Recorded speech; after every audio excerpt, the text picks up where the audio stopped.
It's me, Pastor Libby's friend, Flappy, and I'm here to tell you another story from a bird's eye view. We're going to be looking at what it means to try and find our way. Yep, Jesus said he's the way. Let's find out what it means to try and find our way, to find our way to God. Thanks for coming. Have you ever been lost, knowing which way to go? You see arrows like this that tell you could go either way. That's what the disciples were worried about today. They were asking Jesus, what's the way? How do we follow you? Sometimes the way looks like this. See all those roads? So many directions to go, not just one or two. It's hard to figure out which way to go when we have so many roads going every direction. It sure would be nice if somebody could tell us how to get where we're going. Sometimes there's just a couple of roads to follow. Well, or you could just be going like north and south or east and west. That makes it much easier to follow and find something. But following isn't always requiring roads. I can follow my friends. We can fly through the air, and we don't have any roads, but we follow each other. And my geese friends, they're really good about following each other. They even stay in a formation. It's amazing. Sometimes the road we're on is heading in one direction, but it has lots of curves and bends in it, and it sure takes longer to get where we're going. We have to slow down sometimes.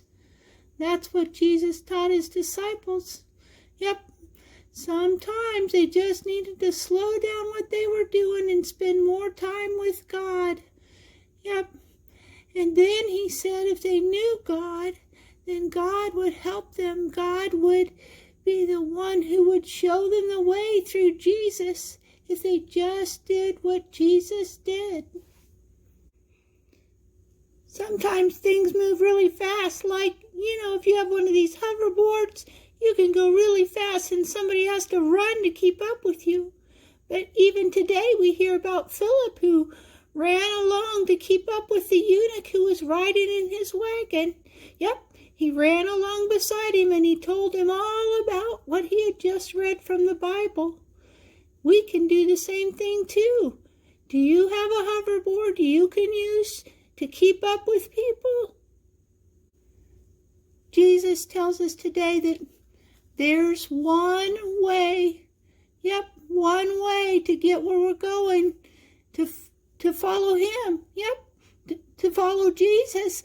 I'm so excited about following Jesus because I didn't know he could fly. Well, maybe he can fly. Maybe I just need to follow and fly along behind him like all the other people walk behind him. He told us today he is the way, the truth, and the life. So when we follow him, we're part of the way. Oh, friends, I'm so glad you came today so we could talk about the way and about Jesus and how he teaches us to live. He said we just needed to do two things: love God and love our neighbor. Friends, do those things this week and come back next week and see what's new. Thanks for coming today. I really